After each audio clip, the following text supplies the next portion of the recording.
Perlu pemimpin-pemimpin yang sadar, pemimpin yang cinta tanah air, bukan pemimpin yang mementingkan dirinya sendiri, bukan pemimpin yang semakin serakah dengan berkah dari jabatannya, pemimpin yang sudah selesai dengan dirinya sendiri. Kita perlu orang-orang ini nih, orang yang sudah selesai dengan dirinya sendiri, orang yang setiap hari mematuhi hukum alam.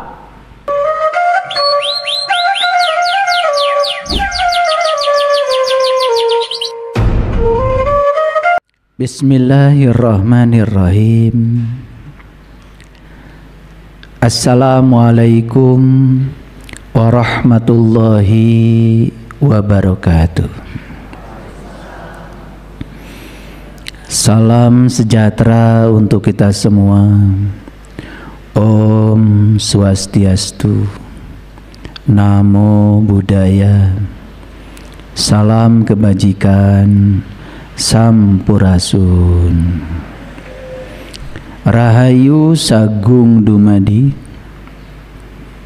Pastikan semua makhluk di semesta ini, baik yang kelihatan maupun yang tidak kelihatan, di setiap ruang dan waktu, di semua tingkatan, senantiasa hidup berbahagia.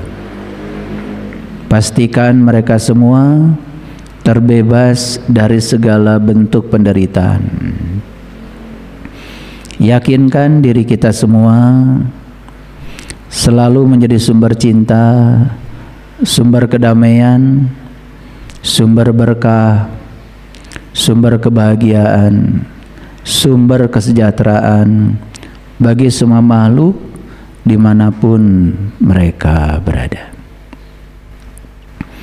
Segala puji hanya milik Allah, Tuhan semesta alam, yang meliputi seluruh semesta tanpa batas, yang meliputi seluruh makhluknya, meliputi seluruh ciptaannya.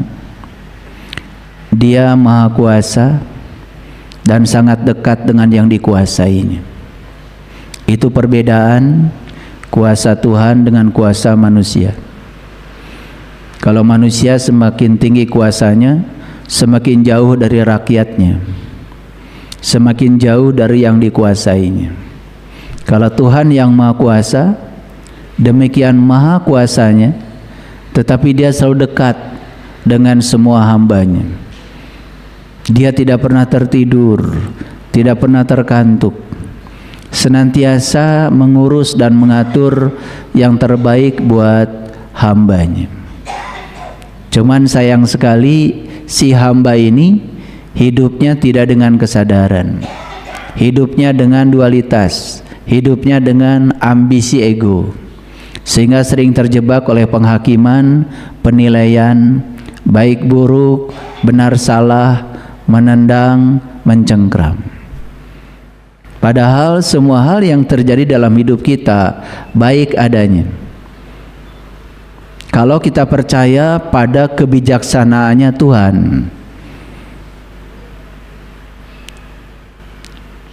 Tetapi ambisi ego itu memisahkan diri kita, seolah-olah diri kita dengan Tuhan itu dua entitas yang terpisah.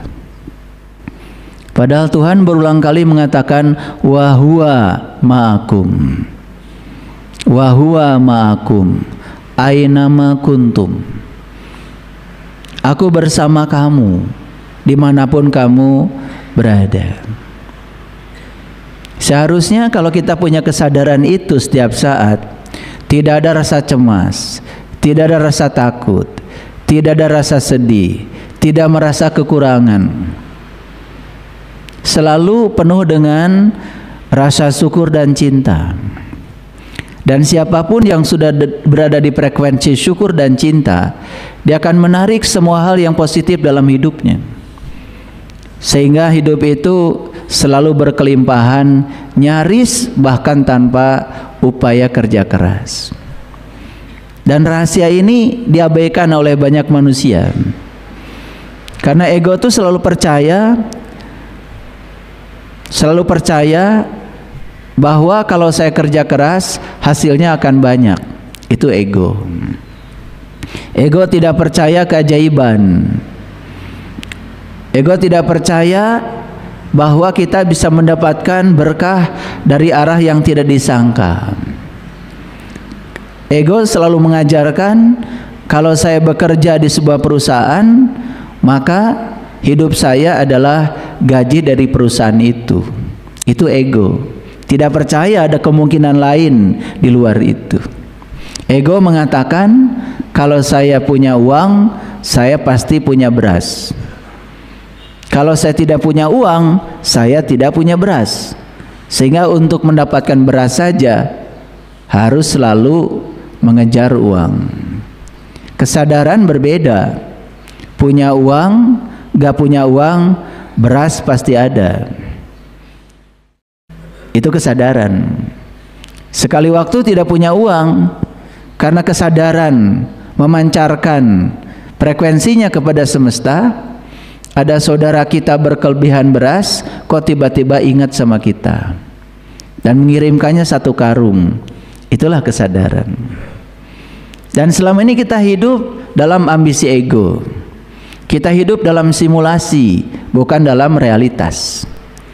Kita hidup dalam konstruksi pikiran yang dibangun oleh ambisi ego, bukan dalam kesadaran. Sehingga banting tulang, kerja keras, pergi pagi pulang sore, sudah kerja 8 jam masih lemburan, dan merasa jadi pahlawan karena sudah menghabiskan seluruh waktu demi uang. Tidak ada kepedulian pada keluarga, tidak ada kepedulian pada pasangan, tidak ada kepedulian kepada anak, kepada istri. Ketika ditegur, seolah-olah dia yang paling benar. Itulah tipuan dari ego. Oleh karena itu, kita bersyukur hari ini kita masih diberi sinar matahari pagi yang sangat mewah. Artinya semesta masih memberikan izin kepada kita untuk meneruskan perjalanan kita, untuk meneruskan proses belajar dalam kehidupan kita. Kalau hari ini kita masih dibangunkan, itu tanda masih banyak yang belum selesai urusan kita dengan diri kita sendiri, bukan urusan kita dengan orang lain. Karena kalau urusan dengan diri sendiri sudah beres, pasti urusan dengan orang lain automatically akan beres. Jadi orang yang banyak konflik dengan orang lain itu sebetulnya karena dia tidak bagus hubungan dengan diri sendirinya. Oleh karena itu hari ini saya akan memberikan kajian yang spesial, yaitu bagaimana teknik-teknik untuk memperkuat interior diri. Kalau berbicara interior, pasti berbicara ruang dalam kita. Karena saya pastikan siapapun yang ruang dalamnya, interiornya sudah cantik, eksteriornya akan menyesuaikan dengan sendiri. Stop kita mencoba mengubah situasi yang di luar. Karena semua situasi yang di luar tidak akan berubah kalau situasi yang di dalam tidak kita ubah. Mengubah nasib itu bukan keluar, mengubah nasib itu ke dalam, ya. Karena itu kita bersyukur kalau hari ini kita diberikan kesempatan untuk melanjutkan proses belajar ini. Mari kita puji Dia bersama-sama membaca hamdalah dengan penuh kesadaran. Alhamdulillahi Rabbil Alamin. Mari kita rasakan kehadiran Dia dalam diri kita. Dia tidak pernah jauh meninggalkan kita. Dia senantiasa menemani kita, memenuhi seluruh sel dalam tubuh kita. Dia tidak pernah lelah mengurus dan mengatur diri kita. Kehadirannya dalam diri kita membuat tubuh kita jadi berdaya, membuat tubuh kita jadi berwibawa, membuat tubuh kita jadi berkarisma, membuat tubuh kita jadi fungsional. Dan rasakan kehadiran semesta dalam diri kita, Sang Maha Hidup yang mewujud dalam diri kita sebagai nafas dalam diri kita. Hadirlah di sini saat ini sekarang, seraya memohon ridhonya, berkahnya dengan membaca basmalah. Bismillahirrahmanirrahim. Baik. Jadi tema kita adalah memperkokoh, memperkuat interior diri. Jadi kita berbicara bagaimana kita membangun internal diri kita menjadi cantik, menjadi kuat, menjadi hebat, menjadi tangguh. Ya, kira-kira itu tema kita hari ini. Kenapa demikian? Karena ada 3 hubungan yang harus kita selalu urus. Yang pertama, hubungan kita dengan Tuhan. Yang kedua, hubungan kita dengan sesama. Dan yang terakhir, ini yang jauh lebih penting, adalah hubungan kita dengan diri kita sendiri. Saya sering melihat banyak orang yang memperlakukan dirinya itu secara tidak hormat. Secara tidak sadar sering merendahkan dirinya, membatasi dirinya, tidak melayakkan dirinya dengan kata-katanya, dengan pikirannya, dengan perasaannya. Banyak nggak yang kayak gitu? Pernah nggak kita merasa rapuh, seolah-olah diri ini tidak mampu mengatasi semua tantangan dan rintangan yang ada di hadapan kita? Pernah nggak begitu? Pernah. Kita melihatnya seolah-olah itu biasa-biasa saja. Tapi kalau perasaan rapuh, pikiran rapuh tentang diri ini terus diulang-ulang, maka kita sebetulnya sedang membangun jalur mental kita sendiri, di mana kita akan teridentifikasi sebagai orang yang rapuh dan lemah. Dan itulah sebetulnya doa. Itulah sebetulnya doa. Di kajian yang kemarin saya sudah menyampaikan, menurut riset, bangsa Indonesia ini 95% penduduknya itu setiap hari berdoa. Dan presentasi bangsa yang rajin berdoa di seluruh dunia, kita menang dan kita juara 1. Tetapi coba perhatikan, apakah jumlah manusia yang berdoa, yang rajin berdoa setiap hari, memiliki korelasi dengan kesejahteraan, dengan kedamaian, dengan kebahagiaan? Yang rajin berdoanya ya bangsa kita. Tapi bangsa kita tidak termasuk 10 negara yang paling berbahagia di dunia. Lalu ada yang bertanya kepada saya, terus mereka kok bisa bahagia nggak berdoa? Saya punya alasan. Jangan-jangan mereka berdoanya lebih canggih dari kita, makanya mereka lebih bahagia. Cuman teknik berdoanya lebih canggih. Karena tidak ada kejadian di semesta ini yang terjadi kebetulan. Semuanya adalah sinkronisasi. Kenapa ada orang yang dirindukan uang dan kenapa ada orang yang tidak dirindukan uang? Mungkin kita mengira karena kita rajin berdoa dan doanya minta berkelebihan uang, seolah-olah doa kita yang paling benar. Dan orang lain kok tidak berdoa minta uang, tapi uangnya banyak.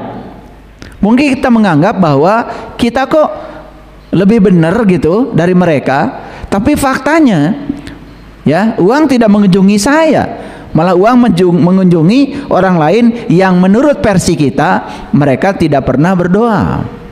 Pernah nggak ada perasaan seperti itu? Mungkin pernah ya.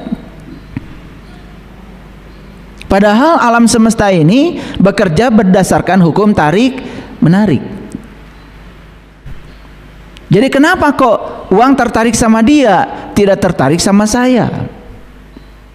Mungkin kita sudah berdoa dalam bentuk kata-kata, dalam bentuk permohonan, tapi coba koreksi. Yang menggerakkan kita berdoa apa? Apakah perasaan berkelimpahan atau perasaan kekurangan? Dan di riset tentang negara-negara yang paling rajin berdoa, ternyata negara-negara yang paling rajin berdoa ternyata secara ekonomi, secara finansial termasuk negara-negara yang finansialnya kurang baik. Jadi jangan-jangan kita berdoa karena kita digerakkan oleh rasa kekurangan, bukan oleh rasa syukur. Karena berbeda sekali ya, percaya dengan menginginkan itu beda. Ulangi ya, percaya dan menginginkan itu berbeda. Coba, kita lebih banyak percaya atau menginginkan? Menginginkan. Kita menginginkan banyak uang, tapi diri kita sendiri tidak percaya. Diri kita sendiri tidak merasa layak kalau kita akan banyak uang. Mana yang akan terjadi? Yang diinginkan atau yang tidak percaya? Yang tidak percaya. Kita sudah berdoa, ya Allah, berikanlah rezeki yang berlimpah tanpa batas kepada saya. Tapi kita sendiri hanya sebatas di mulut berbicara itu. Semesta tidak mengerti bahasa kita. Semesta itu hanya mengerti bahasa getaran, bahasa energi, bahasa frekuensi, bahasa vibrasi yang dipancarkan melalui emosi. Tapi orang yang percaya, saya yakin ada jalan keluarnya, saya yakin saya akan sukses, saya yakin saya layak untuk mendapatkan hidup yang berkelimpahan. Dan keyakinan itu melampaui keinginan. Di situ ada emosi, di situ ada bahan bakar yang meletup-letup, bahkan seolah-olah ya, yang diyakini itu sudah benar-benar terjadi. Jadi jangan pernah menganggap seolah-olah orang yang kelihatannya tidak berdoa kok berkelimpahan, mereka tidak berdoa. Jangan-jangan doa mereka lebih keren daripada kita yang berdoa secara konvensional, mengatur-ngatur Tuhan agar Tuhan mengikuti segala keinginan kita. Nah, itulah yang akan kita coba bangun saat ini. Kenapa perlu dibangun ini? Supaya timbul koreksi, ya, timbul kesadaran, ya. Kita ini begitu banyak diberi pelajaran oleh semesta, tetapi kita tidak bisa menangkap pelajaran yang datang bertubi-tubi. Lalu kita akan tetap berada di siklus yang sama. Mohon maaf ya, pernah nggak melihat ada orang ya yang susah tidak pernah keluar dari kesusahannya? Pernah melihat nggak? Ya, banyak. Jangan-jangan Allah orangnya diri kita sendiri. Kenapa begitu? Nah, kembali lagi hukum tarik menarik. Like attracts like. Yang serupa akan menarik yang serupa. Pernah nggak ada orang berdoa dari rasa berkelimpahan? Ya Allah, dalam diri saya ada Engkau yang maha segalanya, yang maha kaya, yang maha kuasa, yang maha pandai, yang maha luas, yang maha lembut, yang maha gagah, yang maha akbar. Kalau orang bergerak dari rasa kehadiran Tuhan dalam dirinya,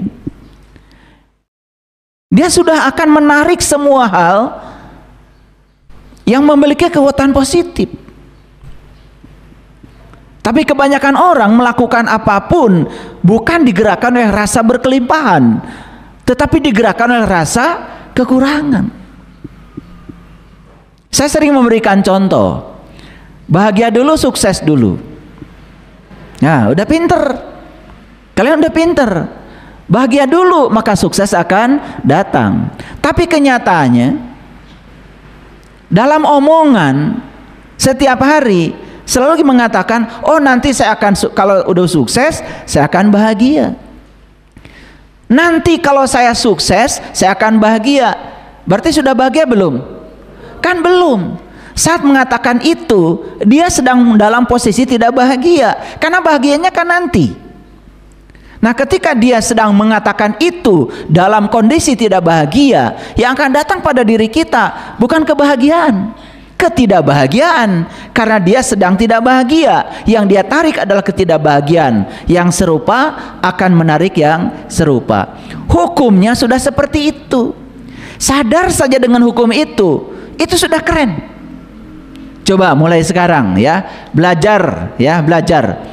Seminggu ini saya tidak akan mengatakan kata-kata yang melemahkan diri saya. Seminggu aja dulu.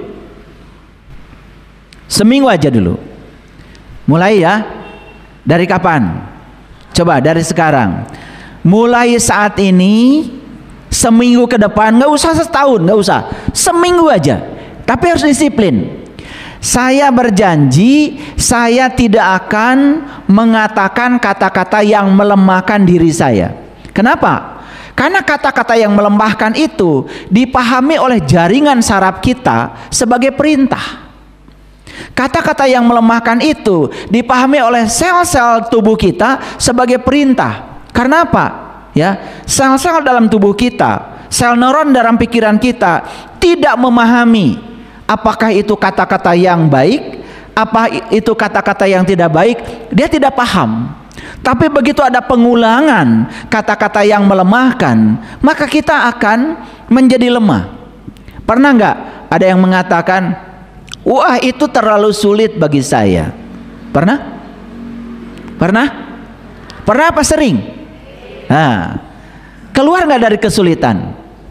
Nah itu, siapa yang mau mempercayai kita sebagai orang yang tangguh dan kuat, sementara kita sendiri tidak percaya kalau dirinya tangguh, tidak percaya kalau dirinya tabah, tidak percaya kalau dirinya mampu. Nah itu dipahami oleh sel-sel neuron di otak kita sebagai perintah, dan itu masuk ke dalam perasaan kita sebagai perintah, dan itu yang akan menjadi realitas. Sekarang ganti ya, ya. Ketika mau mengatakan itu terlalu sulit bagi saya, kan lebih bagus memilih kata-kata yang memberdayakan. Saya pasti bisa mengatasi kesulitan itu. Saya bersama Allah yang maha segalanya. Saya tabah, saya kuat, saya sanggup, saya bisa melewati semua itu dengan mulus. Jadi itu memperbaiki interior diri. Karena kalau interior di dalamnya itu rusak, yang keluar dari sini itu kata-kata yang melemahkan diri kita. Nah, kata-kata yang melemahkan juga melemahkan pikiran, melemahkan perasaan. Kemarin ada yang datang pada saya, minta waktu pada saya sebentar saja. Sudah akhirnya cerita. Ya, cerita kalau saat ini dia sedang mengalami kesulitan. Kesulitannya dia investasi, uangnya hampir 1,5 miliar, dan investasinya bodong, nggak balik lagi. Gitu. Jadi saat berbicara dengan saya perhatikan wajahnya seolah-olah tidak ada harapan. Seolah-olah dunia sudah runtuh, seolah-olah segalanya sudah berakhir, gitu ya. Makanya saya bilang, kamu masih bernapas sekarang? Masih? Kamu masih hidup sekarang? Masih? Saya mau nanya, ada nggak orang yang jualan napas? Konglomerat sebanyak apapun hartanya, tidak ada beritanya kalau mereka bisa membeli nafas. Membeli oksigen bisa, tapi ingat, napas bukan oksigen. Kalau napas itu oksigen, makanya setiap orang pasang aja ventilator pasti nggak mati-mati. Tapi kenyataannya waktu zaman COVID sudah dipasang ventilator pun oksigen dialirkan tetap mati. Awas ya, napas bukan oksigen. Walaupun untuk bernapas perlu oksigen. Di balik napas itu jauh melampaui oksigen. Ada satu rahasia, ada satu kekuatan yang tidak disadari oleh kita. Makanya saya jelaskan ya, ketika kamu masih hidup, masih bernapas, sebenarnya kamu itu masih kaya. Apakah kekayaan napas itu bisa diuangkan dengan uang 1,5 miliar? Makanya saya ganti, ya. Saya ganti. Jangan pernah mengatakan, ya Allah, aku punya masalah yang besar. Tapi bilang sama masalah, hei masalah, aku punya Allah yang maha besar.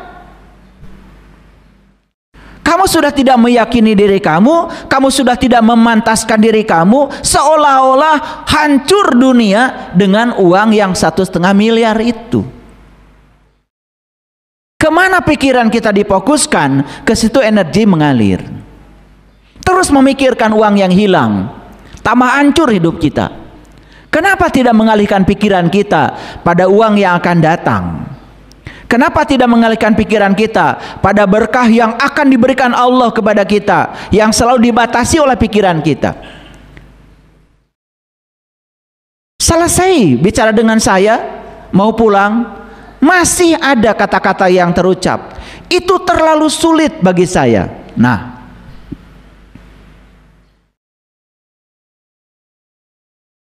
itu kata-kata kelihatan wajar. Tapi itu kata-kata yang sedang tidak memantaskan diri. Kata-kata itu sedang membatasi diri. Kata-kata itu sedang menghancurkan diri kita sendiri. Kenapa tidak dipilih? Itu terlalu kecil bagi saya. Saya bisa melampauinya, saya bisa melewatinya. Rezeki dari Allah yang akan datang pada saya jauh melampaui yang hilang. Berapa hari? Seminggu. Mulai sekarang sadar ya, kalau mau berbicara sadar, pilih kata-kata yang memberdayakan, pilih kata-kata yang menguatkan, pilih kata-kata yang membangun. Berapa hari? Seminggu. Tapi harus praktek ya, jangan cuma datang jauh-jauh ke sini dari Surabaya, habis dari sini saya kasih oleh-oleh, oleh-olehnya nggak dihargai. Ini oleh-oleh dari saya. Seminggu aja, lihat kejadian yang akan terjadi. Lihat nasibmu seminggu ke depan. Ada sesuatu yang datang luar biasa, yang jauh melampaui ekspektasi kita. Dan kita tidak percaya. Mungkin ternyata saya jauh lebih kuat daripada saya yang saya pikirkan oleh pikiran saya. Ternyata saya lebih mampu daripada pikiran tentang diri saya selama ini. Ternyata saya hebat, saya mampu, saya kuat, saya bisa. Seminggu aja dulu latihannya. Kadang-kadang kita ini ya, kalau berbicara itu selalu melemahkan. Ada konflik dengan pasangan, diceritakan berulang-ulang pada semua orang, seolah-olah itu sudah akhir dari segalanya. Ya tambah besar konfliknya, karena itu diberi energi, itu diberi nutrisi oleh kita. Makanya curhat itu tidak selalu bagus, apalagi curhat pada orang yang tidak tepat, kecuali curhat kepada orang yang dianggap sebagai healer, yang bisa membantu kita menemukan jalan keluar. Tapi kalau curhat cuma mengulang-ulang ya, rasa sakit, penderitaan. Banyak kan orang yang gemar bercerita tentang masa lalu yang menyakitkan, seolah-olah sejarah itu masih ada dalam dirinya, padahal dia sudah hidup hari ini, di sini, sekarang. Nih saya kasih tahu, kita semua tidak bisa didefinisikan dari sejarah hidup kita di masa lalu. Ulangi, kita tidak bisa didefinisikan dari sejarah hidup kita di masa lalu. Kita bisa membuat definisi kita sendiri hari ini. Makanya begitu bangun pagi, kita harus sadar, Di tangan kita ada pena yang disediakan semesta buat kita. Bahwa hari ini adalah kertas kosong kita yang bisa kita tulisi. Kita mau bangun masa depan kita seperti apa sekarang. Itulah definisi kita. Itulah masa depan kita. Yang tidak tampil hari ini tidak punya masa depan. Sekali lagi, yang tidak tampil hari ini tidak punya masa depan. Makanya stop mengatakan besok masih ada waktu. Besok itu belum tiba. Masa lalu sudah tidak ada. Waktu kita di sini saat ini sekarang. Saya berulang-ulang mengatakan ini, tapi banyak yang belum paham kata-kata saya. Makanya harus diulang-ulang. Berapa hari?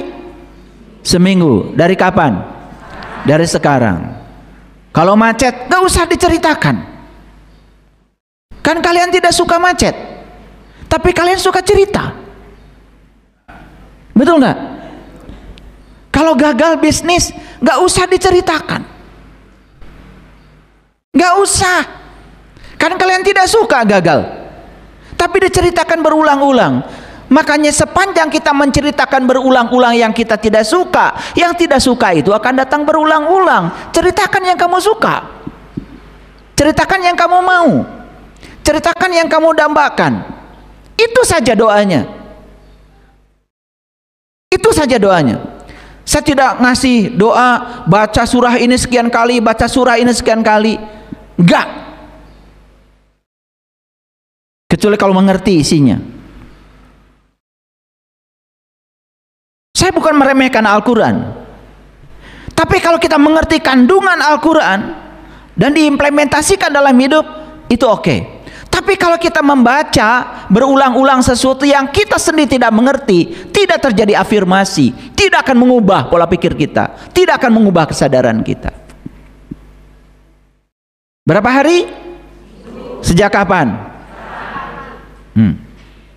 Sudah tahu kan apa yang tugasnya? Berhenti membicarakan sesuatu yang tidak disukai.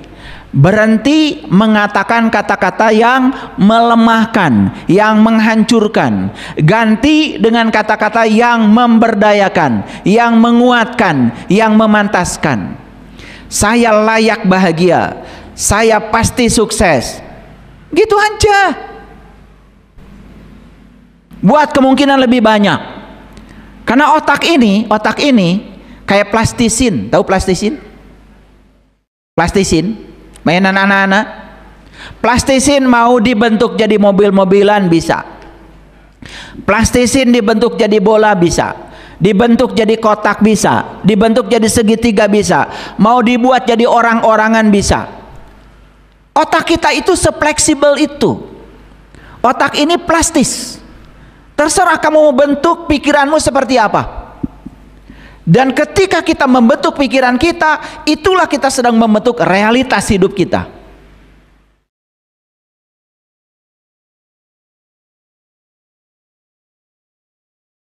Pengen nggak rumah megah, bagus, mewah? Pengen? Bener?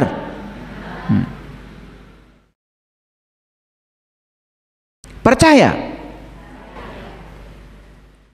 Sudah saya jelaskan tadi. Menginginkan tidak sama dengan percaya. Milih mana? Menginginkan atau percaya?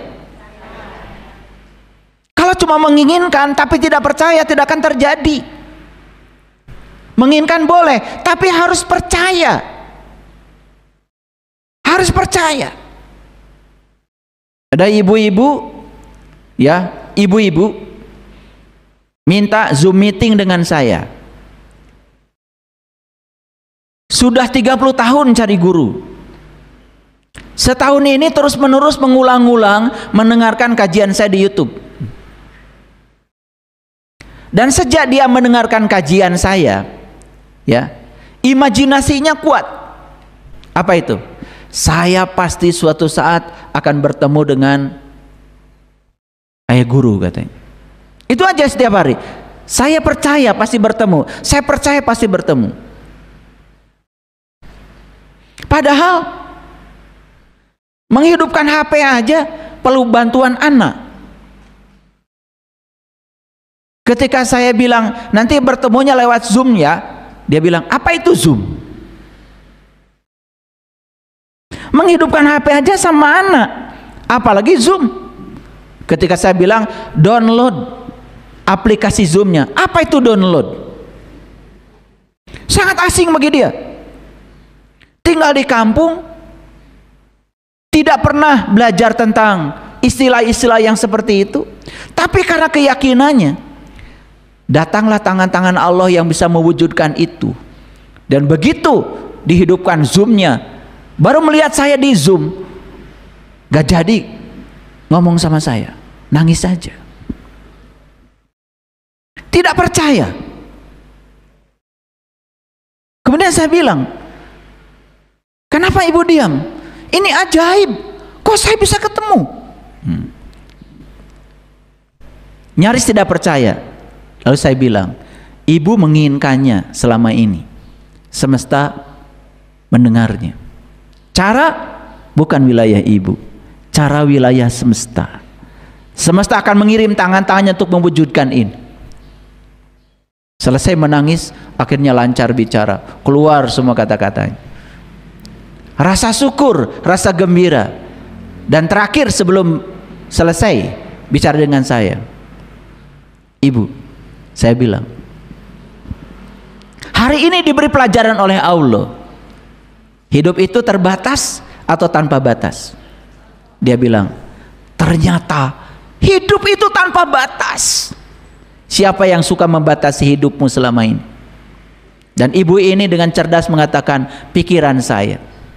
Dan dia mengatakan, setelah ini saya ingin yang lebih besar lagi dan percaya kalau itu akan terjadi dalam hidup saya. Jadi kejadian yang kecil ini telah memotivasi dia bahwa hidup itu tanpa batas. Dan kita baru sadar bahwa selama ini semua batasan-batasan yang terjadi dalam hidup kita, batasan-batasan yang diciptakan oleh konstruksi pikiran kita sendiri. Tapi selama ini kita menyalahkan Tuhan. Ini takdir, sudah ditulis di Lauh Mahfuz katanya. Betul nggak? Begitu ditanya Lauh Mahfuz apa, nggak ngerti juga.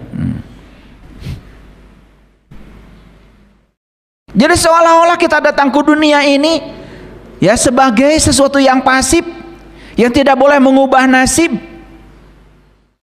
Seolah-olah kita datang ke dunia ini ya setuju saja dengan semua yang terjadi. Ingat Bapak Ibu, kita harus menerima apapun yang terjadi, tetapi tidak perlu setuju. Menerima tidak sama dengan setuju. Terima dulu, tetapi belum tentu setuju. Tidak mesti setuju. Kalau kita menerima sekaligus setuju, itu membuat kita jadi pasif. Lalu kita menyalahkan semuanya kepada Allah. Masih begitu nggak Bapak Ibu? Sekarang lihat saya semuanya. Percaya dalam diri kita ada Allah? Percaya Allah Maha Kuat? Percaya Allah Maha Kaya? Percaya Allah Maha Pandai? Percaya Allah kuasanya tanpa batas? Oke. Sekarang percaya nggak kalau hidup kita tanpa batas? Percaya kebahagiaan kita tanpa batas? Percaya rezeki kita tanpa batas? Percaya ilmu kita tanpa batas? Oke, percayai semua akan terjadi. Itu doa yang sebenarnya. Paham sampai di sini? Oke. Kalau sudah paham, kita masuk. Dasar-dasarnya saya bangun dulu. Sebelum saya masuk, ini saya menampilkan lagi hasil riset yang terbaru. Nah, riset ini dilakukan oleh teman-teman yang ada di Harvard University. Harvard University sudah tidak asing lagi, universitas top di dunia. Ya. Nah, judul risetnya itu adalah Global Flourishing Study. Ini riset melibatkan 203.000 responden dan dilakukan di 22 negara. Nah, subjek yang diteliti apa dalam riset itu? Ya, pertama soal kesehatan, 2 soal kebahagiaan, Yang ketiga soal makna hidup. Yang keempat soal karakter. Yang kelima soal hubungan sosial. Nah, ini yang keenam soal keamanan finansial, dan yang ketujuh soal spiritualitas.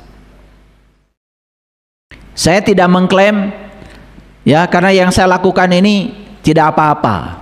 Segala puji milik Allah. Saya tidak mau mengklaim seolah-olah ya kajian-kajian saya sudah membuat orang sadar. Saya baru menyentuh sebagian kecil dari masyarakat Indonesia barangkali. Kalau ada yang tersadarkan, alhamdulillah, segala puji milik Allah. Tapi yang menarik dari riset ini apa? Indonesia termasuk negara nomor 1, negara yang paling berkembang. Nah, alhamdulillah ya, negara yang paling berkembang. Kita belum masuk negara maju ya, tetapi negara yang paling berkembang. Jadi dari semua aspek, kesehatan, kebahagiaan, mana hidup, karakter, hubungan sosial, keamanan finansial, dan spiritualitas, kita termasuk negara yang paling berkembang. Ini risetnya luar biasa. Ya alhamdulillah, ini riset yang keren sekali. Ya, paling berkembang. Jadi paling pesat kemajuannya dalam aspek-aspek ini. Dulu banyak orang yang sangat percaya kalau sakit itu baru sembuh kalau pakai obat. Sekarang sebagian masyarakat Indonesia sudah belajar yang namanya kesehatan holistik. Ya, kita ajak bicara tubuh kita, ya, kita minta maaf pada tubuh kita, menyesali tindakan-tindakan kita pada tubuh kita, bilang terima kasih pada tubuh kita, ya. Bilang I love you setiap saat pada tubuh kita, menghormati tubuh kita, melayakkan tubuh kita. Ternyata sekarang orang Indonesia mulai percaya. Riset yang dilakukan Profesor Masaru Emoto, bahwa kata terima kasih, I love you, kata-kata yang penuh dengan bobot nilai frekuensi tinggi bisa mengubah struktur air. Sedangkan darah kita 75% adalah air. Jadi sekarang orang sudah mulai percaya bahwa pengobatan yang bersifat holistik lewat spiritual itu kadang-kadang jauh melampaui pengobatan-pengobatan medis yang dilakukan di rumah sakit. Ini kesadaran ya, kesadaran. Ya, kesadaran. Nah, yang luar biasa, nilai kita berapa? Nilai kita 8,3. Israel 7,87. Filipina 7,71. Meksiko 7,64, Polandia 7,55, Amerika Serikat 7,55. Jadi untuk urusan negara paling berkembang, Amerika kalah nih sama Indonesia. Ya, saya yakin nih banyak sekali sekarang orang-orang yang berkesadaran tumbuh di negeri ini. Kalau satu lilin saja sudah nyala, saya percaya ribuan lilin yang masih tertidur bisa dinyalakan oleh lilin yang itu. Tapi kita harus bersatu membangun kesadaran kolektif ini. Makanya ceramah-ceramah yang menebarkan kebencian, hoax, fitnah, lama-kelamaan di Indonesia nggak akan laku lagi. Ceramah-ceramah yang menanamkan fanatisme buta, yang tidak masuk akal, tidak rasional, yang tidak mendidik, yang menghancurkan, malah memecah belah persatuan bangsa, nanti di Indonesia nggak laku lagi tuh. Kalau kesadaran kita semua sudah mulai bangkit, kemampuan menerima perbedaan, kemampuan menghormati perbedaan, perbedaan soal keyakinan, perbedaan soal tradisi, perbedaan soal budaya, ini sedang berkembang nih di negara kita. Ini perlu uluran tangan dari pemerintah, perlu pemimpin-pemimpin yang sadar, pemimpin yang cinta tanah air, bukan pemimpin yang mementingkan dirinya sendiri, bukan pemimpin yang semakin serakah dengan berkah dari jabatannya, pemimpin yang sudah selesai dengan dirinya sendiri. Kita perlu orang-orang ini nih, orang yang sudah selesai dengan dirinya sendiri, Orang yang setiap hari mematuhi hukum alam. Bapak Ibu, saya kasih tahu sekali lagi. Ada nggak sungai yang memakan airnya sendiri? Ada nggak pohon pisang yang memakan buah pisangnya sendiri? Ada nggak pohon rambutan yang menelan semua rambutan yang sudah disediakan oleh dirinya, mau dipanen hilang semua dimakan pohon rambutan? Ada nggak? Nggak ada. Itu hukum alam. Itu hukum alam. Apa hukumnya? Sinar matahari tidak pernah minta kembalian. Apa yang sudah dikeluarkan oleh matahari tidak minta dikembalikan. Bumi tidak pernah mendapatkan tagihan dari matahari, karena energi yang dipancarkan ke bumi luar biasa. Sinar matahari menyinari bumi irreversible, tidak dapat balik, tidak reversible. Itu apa artinya? Allah mengajarkan kepada kita bahwa mereka datang ke dunia ini bukan untuk dirinya. Untuk siapa? Untuk sesama. Pohon pisang datang ke dunia ini bukan untuk dirinya. Dia mempersembahkan pisang.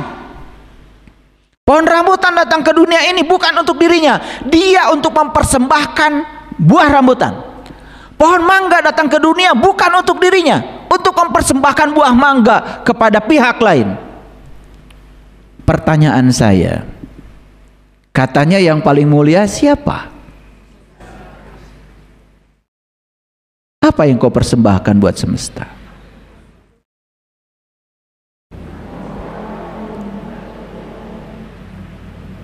Kita ini kan asal bicara, betul nggak? Manusia yang paling mulia, betul nggak? Saya sama pohon cabai aja saya malu. Di samping rumah saya itu di sana, di Sariwangi, saya punya tanah 320 meter. Saya tanami cabai rawit 2000 pohon. Sekarang sedang berbuah. Pokoknya siapa aja yang mau cabai rawit silakan ngambil. Masyarakat situ silakan ngambil. Kalian juga boleh ngambil. Kemarin ada orang Malaysia datang ke sini bawa itu berapa kresek. Tapi ketika mengambil saya kasih pelajaran. Pelajarannya apa? Ya, enak ya, tinggal ngambil. Betul nggak? Itu pelajarannya. Ya, enak ya, tinggal ngambil. Waktu mau ngambil pohon, saya bilang, sebentar. Kau berterima kasih dulu sama pohon cabai. Terima kasih pohon cabai, kamu sudah mempersembahkan cabai. Kamu tidak memakan buah cabai, semua buat kami. Gitu dulu, baru boleh metik. Jadi saya kasih dulu tata caranya. Enak aja, langsung metik, nanam enggak. Betul nggak? Iya, itu kebiasaan kita. Hanya berterima kasih pada pohon mangga saja tidak ada waktu. Hanya berterima kasih pada pohon pete yang mempersembahkan pete aja nggak ada waktu. Seolah-olah semua buat saya. Di mana letak kemuliaan Anda sebagai manusia? Saya mau bertanya. Coba buktikan kalau Anda lebih mulia daripada yang lain, lebih cinta kasih daripada yang lain. Buktikan. Jangan cuma bicara. Jangan coba bicara rahmatan lil alamin, rahmatan lil alamin. Orang mau ketemu kamu aja males.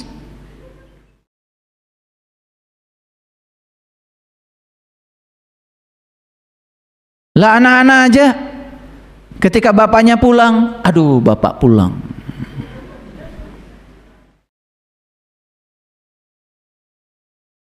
Ya kalau pulang ke rumah kerjanya marah-marah, menyalahkan.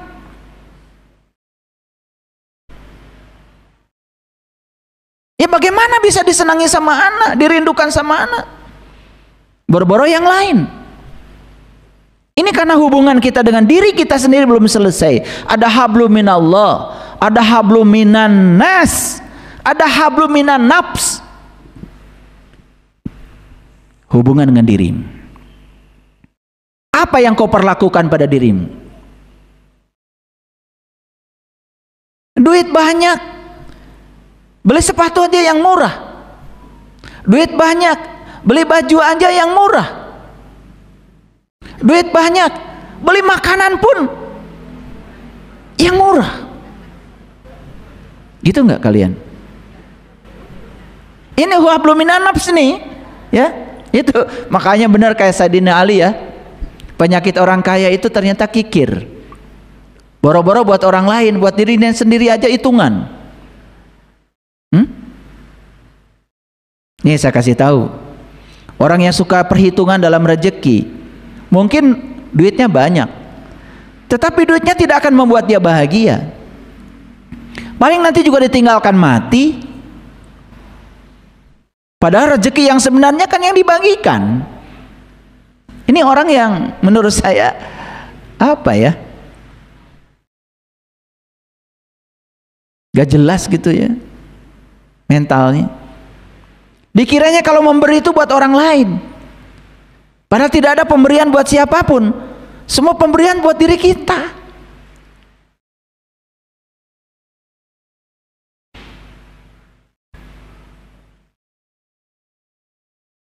Maaf ya, kenapa saya bicara ini? Karena saya yakin orang-orang yang datang ke sini butuh ini, sefrekuensi dengan yang saya bicarakan. Pasti itu sinkronisasi.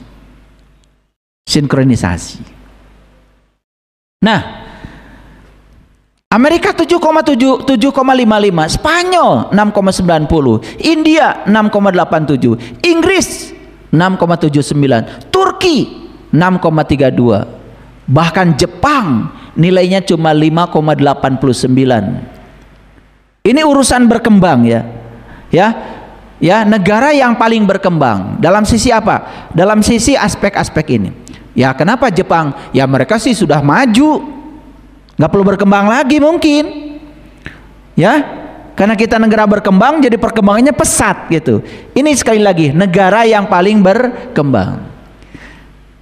Saya percaya, saya yakin, kalau semua kita sadar pada warisan ajaran leluhur kita yang luar biasa, yang mempersatukan, yang penuh cinta kasih, sili asa, sili asi, sili asu, sili wawangi.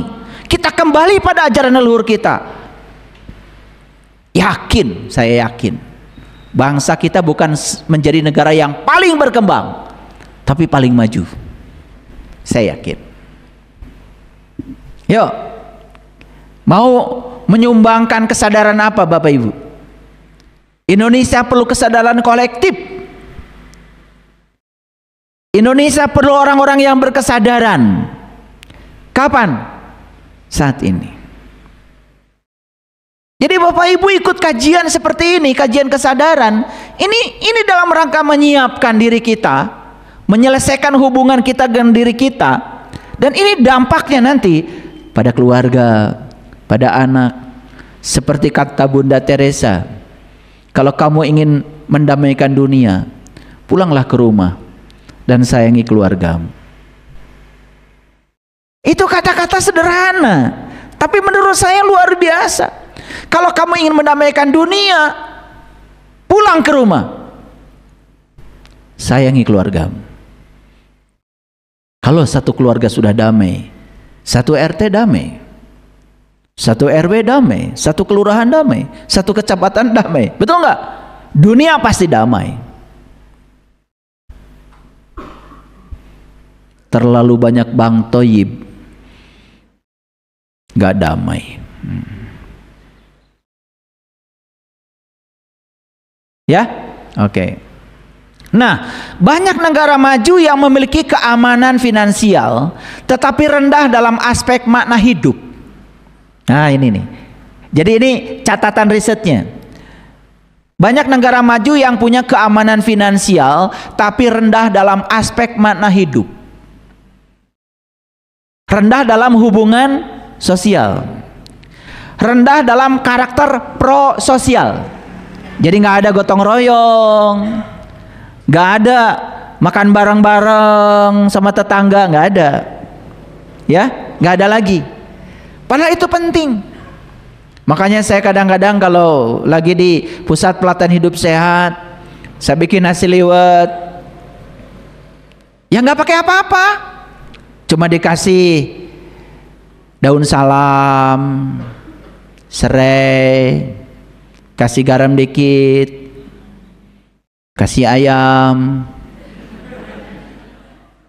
Iya, siapkan dadar telur, cuma gitu aja, ya, tambah gepuk, sate, gitu aja, ya. Terus makannya pakai daun, ditumpahkan tuh, tumpahkan, ya udah makan. Di situ terasa sekali bahagianya, ya, tidak ada strata lagi, enak tuh, ya. Mahal itu, makanya punya komunitas itu mahal, punya komunitas itu mahal.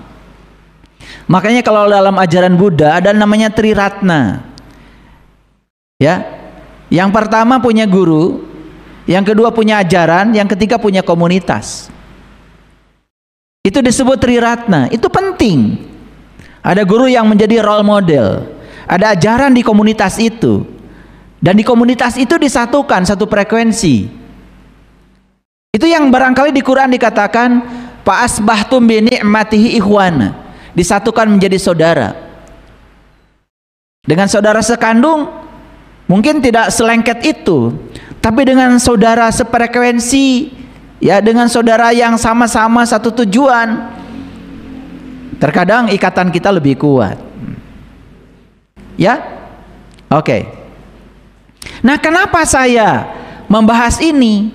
Ini kan berkembang. Kalau berkembang itu berarti tumbuh kan? Tumbuh kan? Tumbuh kan? Oke. Bapak Ibu percaya nggak kalau alam semesta ini selalu membuat kita supaya tumbuh? Percaya? Oke. Jatuh tuh nggak apa-apa. Yang penting segera bangkit. Jatuh lagi nggak apa-apa, bangkit lagi. Makanya di dalam satu judul ceramah saya di YouTube, saya membuat judul kajian jatuh 7 kali, bangkitnya 8 kali. Ya nggak apa-apa. Orang kuat itu bukan orang yang tidak pernah jatuh, tapi saat dia jatuh segera bangkit. Itu aja kunci hidup. Kata Einstein, hidup itu seperti mengayuh sepeda. Kalau kita berhenti mengayuh akan jatuh. Makanya terus mengayuh, lanjutkan. Dan saya percaya orang-orang yang hari ini masih sehat, masih kuat, masih tegar, bukan tidak ada masa lalu, bukan tidak ada masalah, karena kalian kuat untuk melanjutkan kehidupan. Kalian memilih saya akan lanjut. Saya tahu masalah-masalah kalian, saya tahu. Tapi kalian memilih untuk tegar, menegakkan kepala, betul? Saya memilih untuk lanjut. Saya memilih untuk mengayuh sepeda saya. Saya menjaga keseimbangan hidup saya. Saya percaya dengan masa depan saya yang lebih gemilang. Ini orang-orang hebat. Walaupun bonyok-bonyok, gak apa-apa. Nah, saya mau kasih gambar nih. Bapak Ibu lihat gambar sini semuanya. Semua bisa lihat gambar ini kan? Gambar apa coba? Hah? Mangga ya? Oke. Yang itu mangga, yang masih utuh, yang ini bijinya. Nah, yang sebelah kanan, yang sini, itu adalah mangga yang sudah tumbuh. Ini sudah berkembang. Ini penting ya, kenapa saya kasih data itu dulu. Saya terbiasa kalau mengajar itu terstruktur. Ya. Karena saya seorang pendidik. Saya bukan seorang saintis saja, tapi saya konsultan pendidikan. Jadi saya terbiasa mengajar berstruktur supaya pendekatannya jelas. Saya menggunakan pendekatan saintifik. Jadi alam itu selalu berstruktur. Begitu, ya? Oke, perhatikan sini. Nah, itu biji mangga. Utuh kan? Utuh kan? Sudah tumbuh belum? Belum. Nah, yang belum tumbuh itu masih utuh. Nah, ini yang sebelah kanan ini udah robek, udah pecah, betul nggak? Ya, tidak seutuh itu lagi, tetapi itu tumbuh kan? Ini saya kasih tahu nih, yang senang di zona nyaman, masih mengulang-ulang kesalahan yang sama, itu nggak tumbuh. Yang masih pikirannya di masa lalu, nggak tumbuh itu, ya. Yang penghasilannya 100 juta aja setahun. Nggak numbuh-numbuh di zona nyaman, tidak ada kejutan dalam hidupnya. Ya, kalau dapat gaji diamplopin, listrik, iuran anak, tagihan sampah.